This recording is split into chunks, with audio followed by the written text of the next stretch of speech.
Hello everybody, this is Joel, aka Bourbon Dingo, and welcome to episode 8 of my Let's Play Crusader Kings 2. In the last episode, we left a bit of a cliffhanger. As the rebellion started in England, we actually got a claim on the county of Gwent. And one thing we're going to do real fast is move that Chancellor over into Glamorgan to start his work there.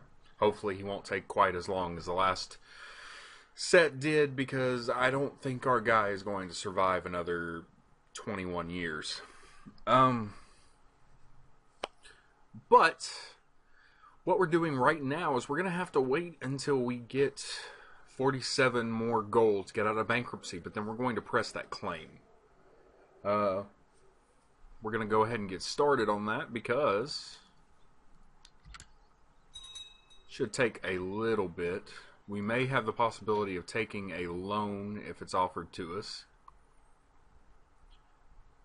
But for now, let's just take a quick glance around. His wars that we aided in are going badly against the Muslims, but he is winning against Leon.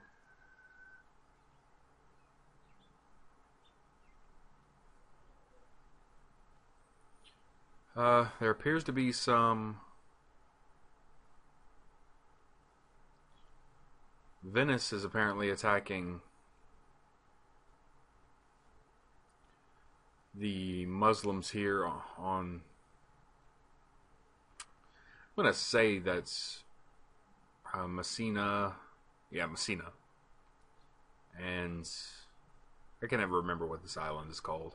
This is Italy. So right off the boot of Italy. We've just soured Bishop Kyde's opinion of Pope John II, or Julius II. We'll have him keep going. What I'm actually going to do is move him into Gwent now, so that he can start making the bishops there like us a bit more.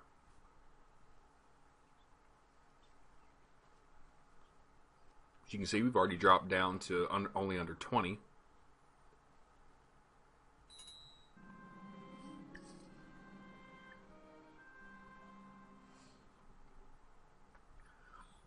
Okay.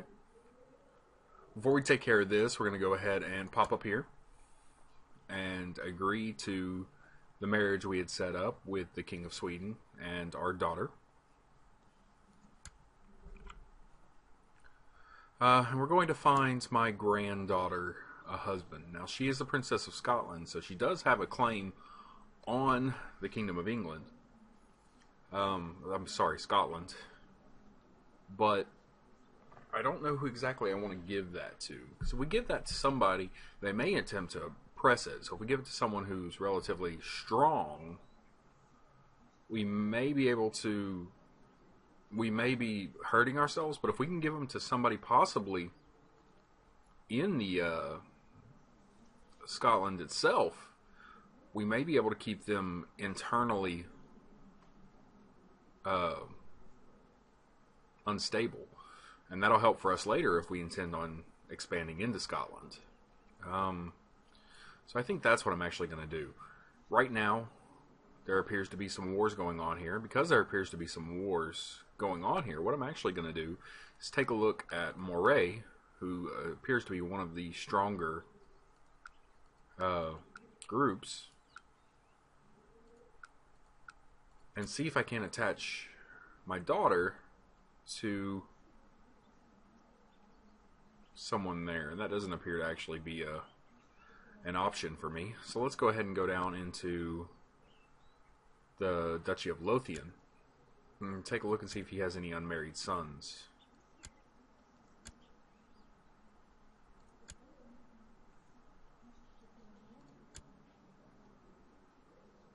He apparently doesn't have any unmarried sons. However, she has a son that's age 3.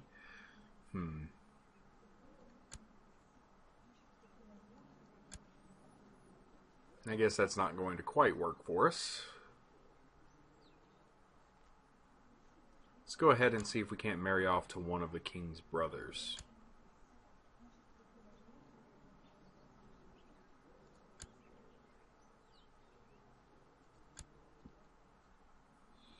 That also appears to be a no. Okay, well, let's do this the normal way then.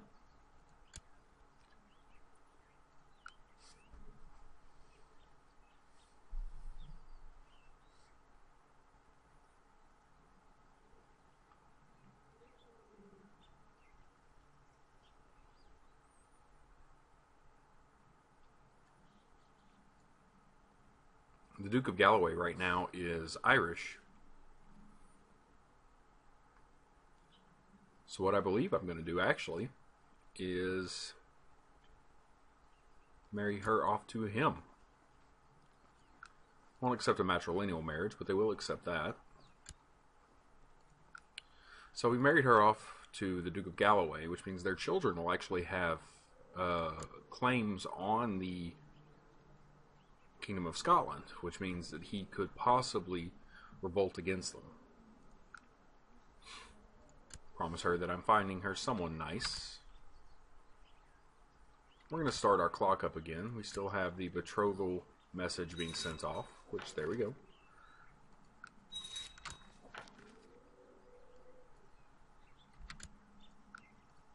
Alright, we're getting closer and closer to being above 0 gold.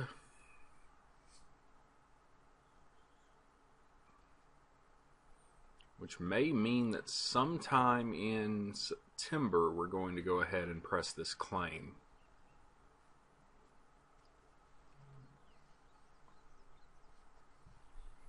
So we can see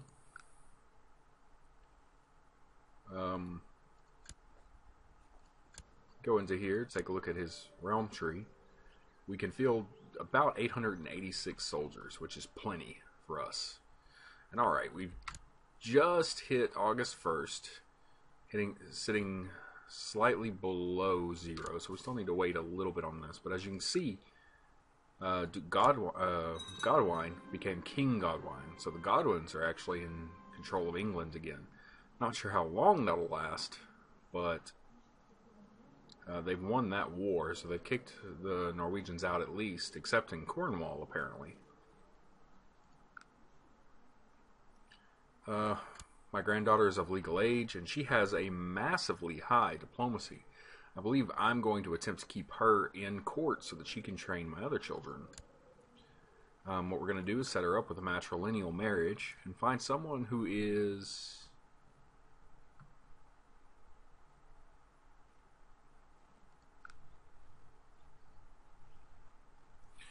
we'll marry her off to my steward.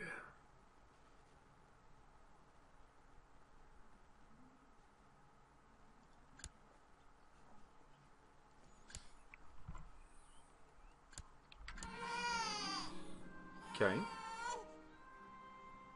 They've just had a child. I'm going to take a quick look real fast at Dyfed and see if she's had any children with my brother yet, and they still haven't. We're currently no longer in effect of sorry about that. We're no longer lacking funds. So, let's go ahead and get this show on the road. Alright. We are going to go ahead and declare war. Actually, first we're going to offer vassalization. And since we're not his de jure liege, because this is a different de jure duchy, he won't do it. So what we're going to do is we're going to have to press this claim in war. So we claim Gwent and start the war. And before we unpause, let's check, see if we want to bring any allies. They like them too much.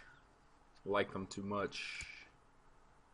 Yeah, they don't like them too much, and they're a bit too far away. We don't need them anyway, but it's always good to check. And actually, what I'm going to do is I think I'm just going to raise my vassals, my levies this time, and not my my vassals' levies. This is likely going to be, I think they get a bonus for us attacking them there, which is why he's moving around, and we snuck around real fast. But we're going to swing up back onto him. And as you can see, he gets a little bonus for fighting there, which is one of the reasons he didn't want to attack us. But like I said, that's little to no issue. we should be able to win the day here. Even though we're only... Okay. Letting us know that he's not having any trouble getting more people to enlist with us.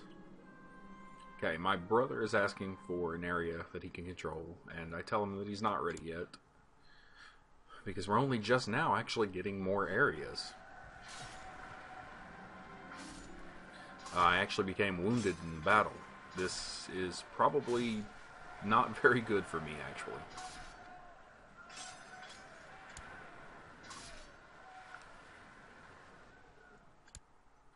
But what we're going to do is merge all those units.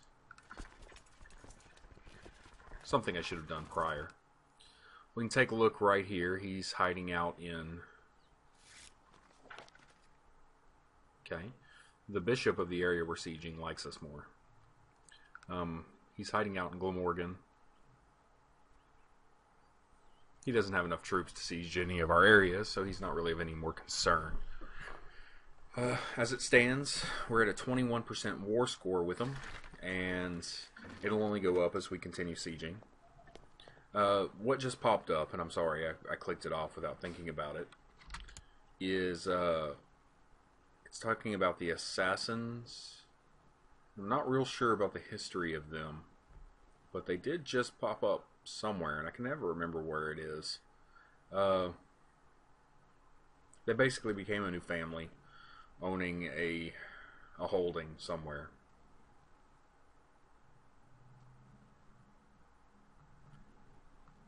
I know that was exceptionally enlightening, but I apologize. Alright, so we have been called into war to help with the Holy War for Sicily. I'm going to go ahead and decline this. He wasn't very forthcoming in helping us, and we're already pressed in 3 different wars, one of which is about to be lost. Okay, we finished up our castle town. And as you can see, that brought up our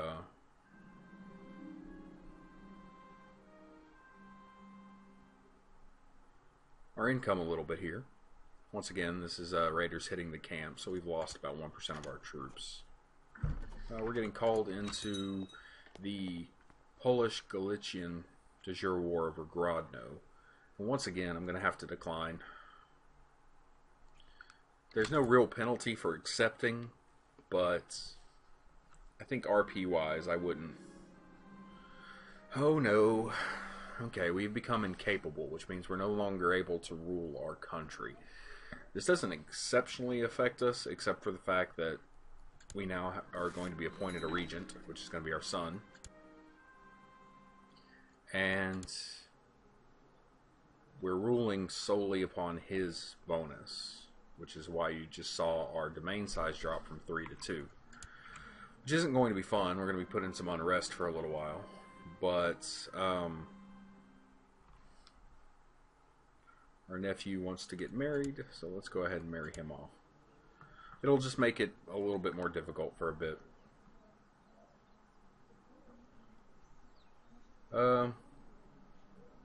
For him, I'm not too worried about where he goes. Probably just going to find him...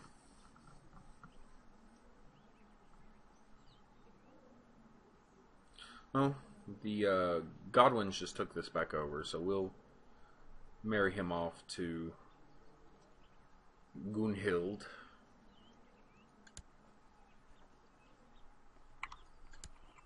And that'll get us a little prestige. Promise him that we're finding him someone nice. Okay. We could, however, possibly call in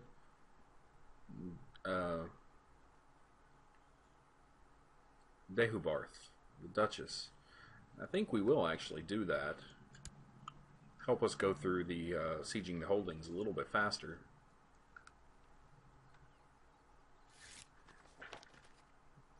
She'll answer the call to war, and as you can see, she's giving us 255 troops. All she's going to do is come aid us in sieging. So we'll get through it a bit faster. Okay, someone apparently assassinated King Asborn of Sweden. They hadn't had any children yet, so what we're going to do is we're going to go ahead and... I can't...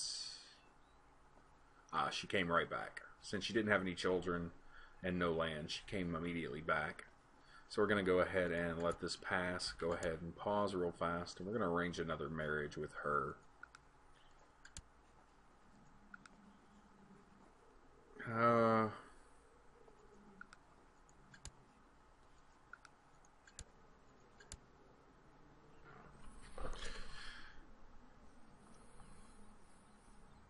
And actually, now that they've pressed off the King of Norway, I might actually go ahead and betroth her off to the King of Norway, and he'll come of age in about 8 years, and so she'll be about 27, still well within the birthing age. That means that we'll be able to keep her in court for a short period of time.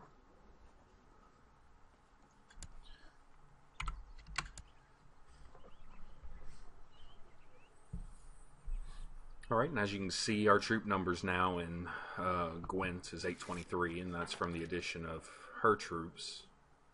The betrothal has been accepted.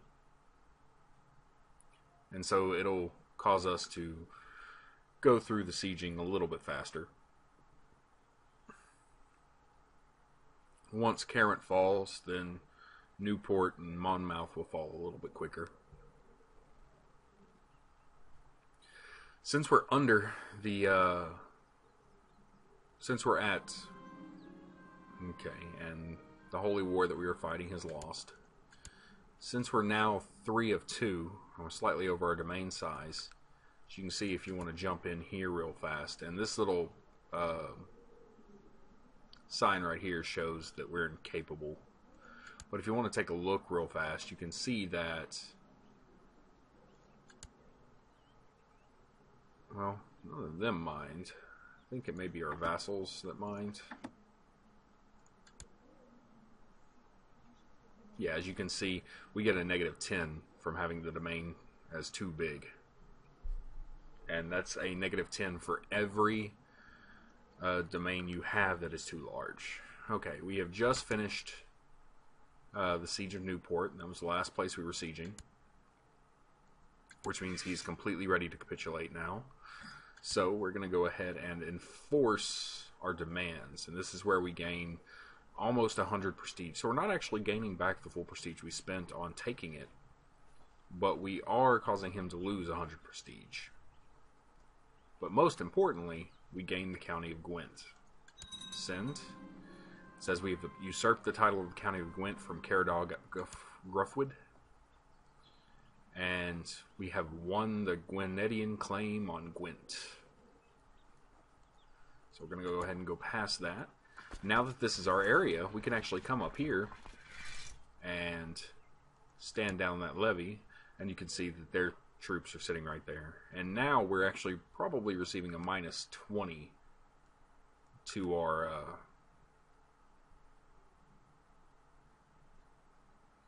opinion from our vassals, and that may actually be worth handling. I believe what I'm going to do is I'm actually going to land my eldest son with what we just took over. And this isn't necessarily the best choice, but it'll keep the possibility of rebellion down for a short period of time. And it's worth it in the long run. One thing I'm about to do before I do that, however, is we're actually going to attempt to pass the feudal taxation law. No, I can't. I'm part of a regency. So, as we said, we're going to go ahead and grant our son the county of Gwent that we just took over. And I always include the lower titles, even though none will actually change and go to them. This just lets me keep everything nice and pretty. But as you can see, he is now a count in our duchy.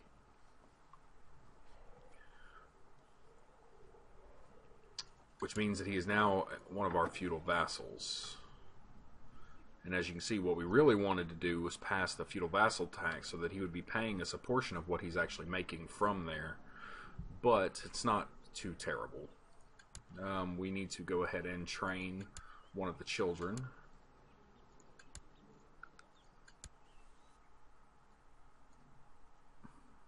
We'll go ahead and let my granddaughter train her.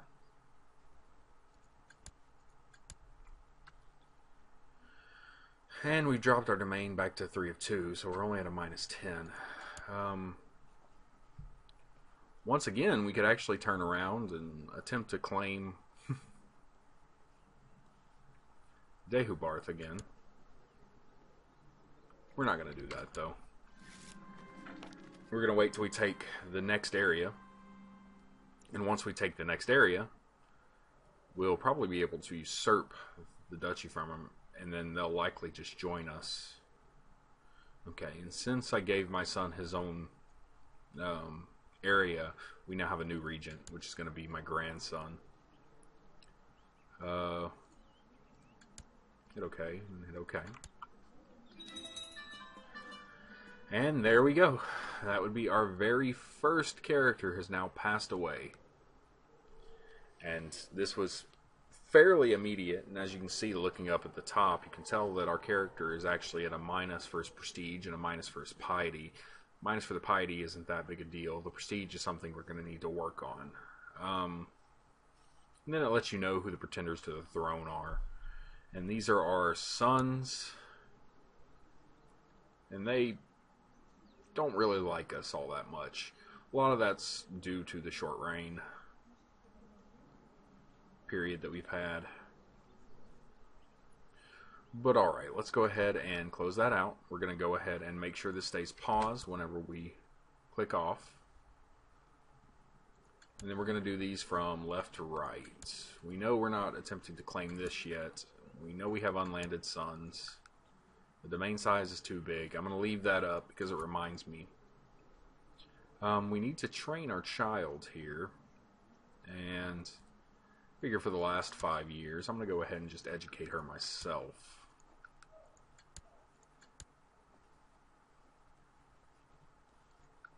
And then we need to fill both the steward and the court chaplain positions. My wife is my spy master, and she doesn't like me that much, so what we're going to do is increase that dislike a little bit.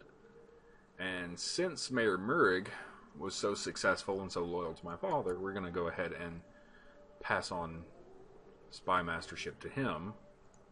Send him right back to Leinster. I'm sure he's starting to love that place after probably close to 20 years. We're going to appoint my father's steward as my steward. Send him right back to do what he was doing before, which was overseeing Gwynedd. We're going to send my chancellor, or actually we're going to go ahead and appoint my son as my chancellor. And he doesn't like us that much either, but we're going to go ahead and send him on to Glamorgan. Taking a look at my marshal, we're going to go ahead and select Howell. And he's going to research military tech in Gwynedd for a short period of time. And we'll go ahead and appoint Elid as our court chaplain. So pretty much we just turned around and made our father's court council positions our court council positions. We're going to have him improve religious relationships back in Gwynedd. Taking a quick look, we've just taken over Caerwent, and when you take over a place, it has a recently conquered modifier, which makes it to where you don't get troops and you don't get money from it. So as you can see over here, it's not generating any troops or money. But that goes away after, I believe, a few years. 1094, so 5 years. It's relatively steep, but it's meant to make sure you don't expand too quickly. But alright, what we're going to be trying to do now is we're going to continue on trying to collect these two provinces, counties, basically. Sorry, not provinces, and get that prestige up. What that may mean we're going to do is keep looking in here and holding feasts and going on hunts to increase our prestige. Alright, so we've just done this. I'm going to go ahead and pause because we had a vassal inheritance warning pop up. What this means is that one of our, in this instance, one of our bishops is, when he dies, someone outside of our realm is going to inherit that bishop position. So what we're going to do is go into the religion, look for him, which is right here, and appoint a successor from our area. These I never really worry about too much. We'll go ahead and appoint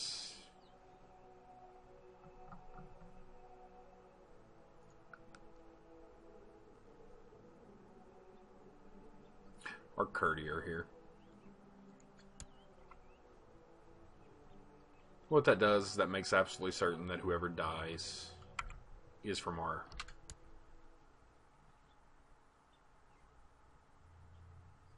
duchy. Okay, I am out in the woods and I see a mighty stag. We're going to say, alright, taking a quick look at him, we can tell that he's a scholar. He's not really interested in hunting too much, but he's worried about his prestige right now. He's paranoid about it, actually. He is kind, like his father. So we're going to go ahead and say, what are the odds?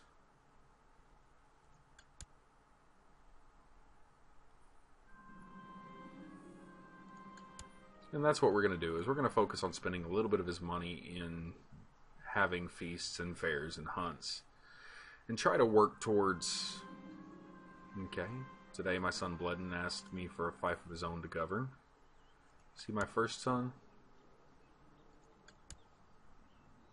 He is the son who will inherit. So what I'm going to do is what I was thinking about doing before, which was pass the feudal taxation law. I only have one, and I'm not willing to get that extra. What we're going to do is we're actually going to arrange and give him Gwent. Make people like us a little bit more. This will... No, he will still be in our county. We're going to promise to arrange it. Pause real fast. We're going to go ahead and marry him off real fast. That way we can choose who he's married to. What we want to do for him is get him a good steward wife.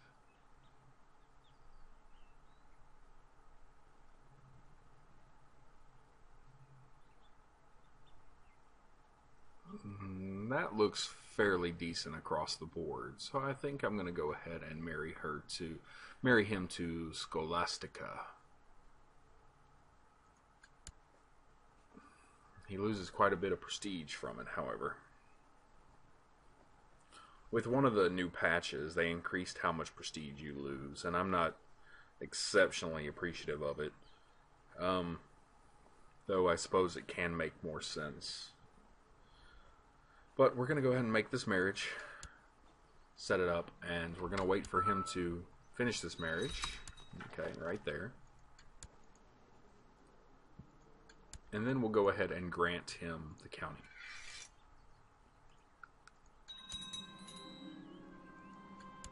And as he left, he stopped being the guardian of one of the children here, but I believe I can turn him right around and make him the guardian once again. But I think what I'll do for that short period of time is just have her do it.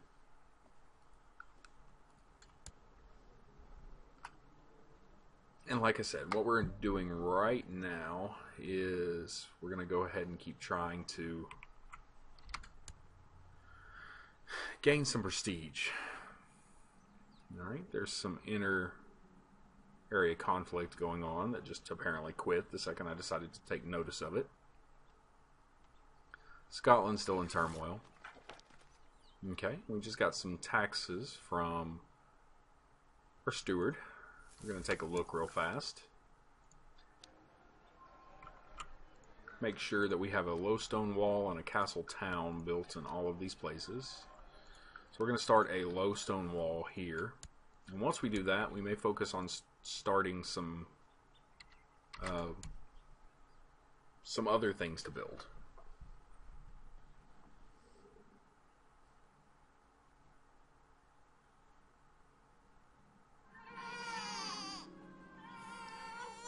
Okay. One of our cousins just had a child.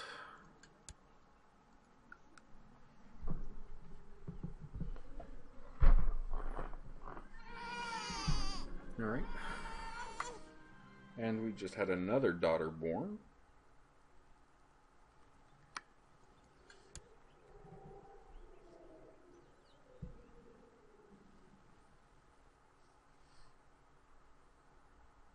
Alright. England seems to be devolving once again into war. And for a very short period of time that we were training her, we've changed her from Saxon, as she was, back to Welsh. Gives us a slight benefit to prestige. Now let's take a look real fast. We can't do any of those yet. I believe in May we'll be able to do something.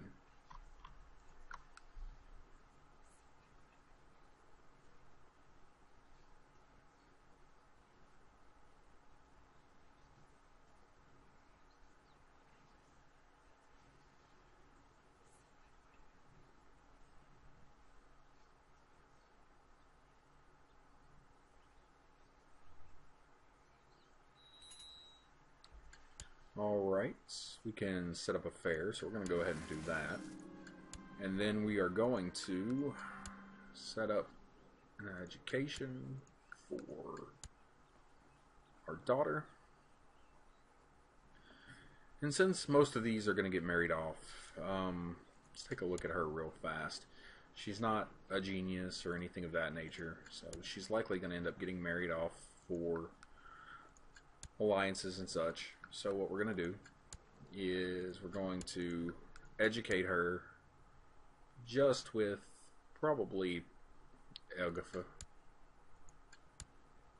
My wife really doesn't like me. I might have to figure that one out. I apparently really like her, but she has an issue with me, and it's because she's temperate and I'm gluttonous. That seems to be the biggest issue. I also have a -10 due to my prestige levels, which is what we're trying to work on here.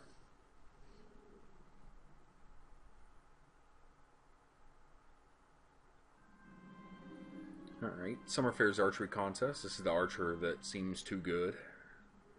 We need to figure out what we're going to do. This time I believe we're going to deal with the revolt risk and send the marshal to find and arrest that man. We'll gain a little bit of prestige.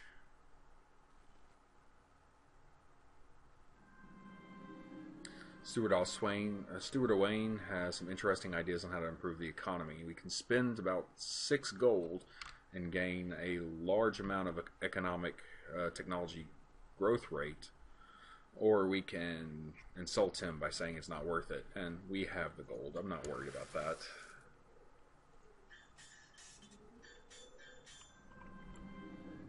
Alright. The bear trainer, let's see. I wonder how he does that. We need to keep him on a short leash, or training a bear can't be too hard. My half-sister, I think I'll wonder how he does that. Marshal Howell has caught peddlers selling stolen goods red-handed. We can execute them publicly, but we're kind. I don't think we do that. We just take the goods and lock him up. Every summer fair, mages and diviners flock to read signs, events, and omens. We can allow them to stay and lose some piety, and one of the bishops doesn't like us that much. Or we can banish them from the summer fair. I think we're going to go ahead and... He's paranoid. I think he'd banish them from the summer fair because of that. Alright, something just happened here in...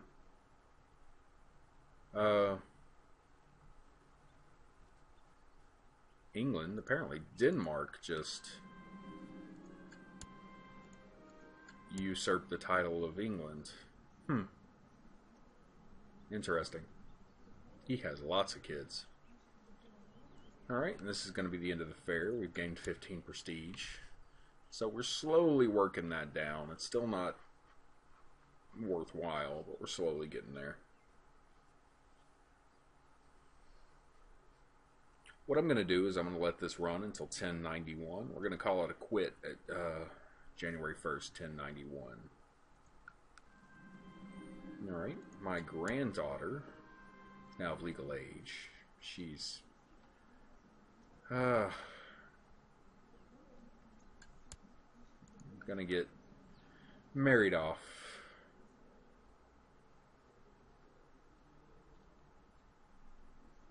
I believe we'll marry her off to the Duke of Cornwall.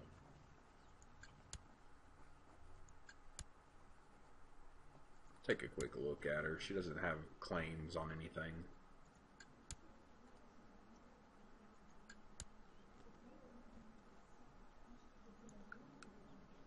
So yeah, we'll marry her off to the Duke of Cornwall.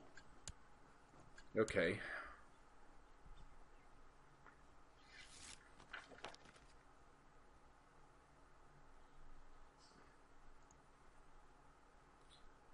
And as each ruler dies, his score is added to the end score. And the score is based on your prestige level and your piety level. So if I were to die right now, I would be subtracting 220 about from that. So that's one reason we're trying to get it up. The other reason is because it's a whole lot easier to deal with people whenever they're not. Didn't I just marry you off? Well, first off, we're going to go ahead and go on a grand hunt. Back off real fast. I believe I just married her off. So I'll find her someone nice.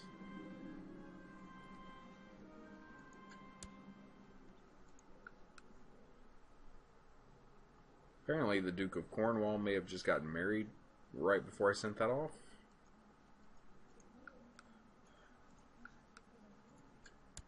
Yeah, had just gotten married. Which is little to no issue. We'll go ahead and marry her off.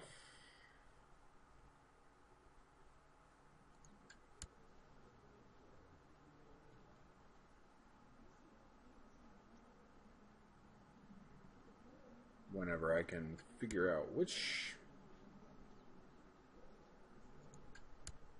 child she was. There we go.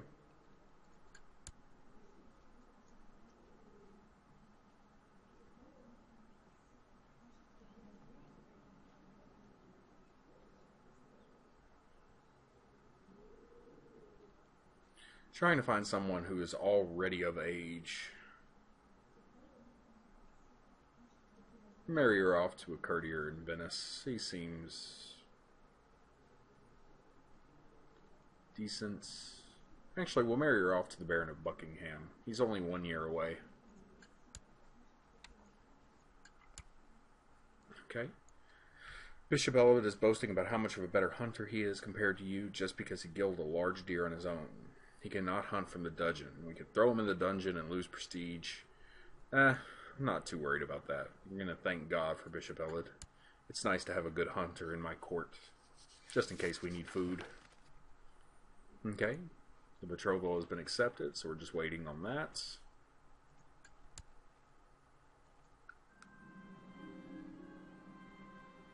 Alright, I am out in the woods and I see a mighty stag. What are the odds? Bishop Elliot is still boasting. We're going to keep thanking God for him. At least my piety is starting to close in on a decent level. Then the grand hunt is over. We've gained 10 prestige. Go ahead and take a quick look, see if we can hold a feast. It's at least November. We cannot hold a feast unless we have at least 100 prestige, so we won't be able to do that. So all we're going to be able to do is go on a grand hunt during a short period of time and hold a summer fair until our prestige is up above that point. what we really need to do is take part in some holy wars or some such. And we'll try to do that during the next episode. Maybe find some good holy reason to declare war. Possibly, maybe the papacy will declare a crusade and we can join along that, or one of our allies will ask us to join along with the holy war. But for now, I'm going to go ahead and let you go, and we'll pick up where we're at. We've at least made some progress, and we're getting a little bit closer. See you next time. Thanks for watching.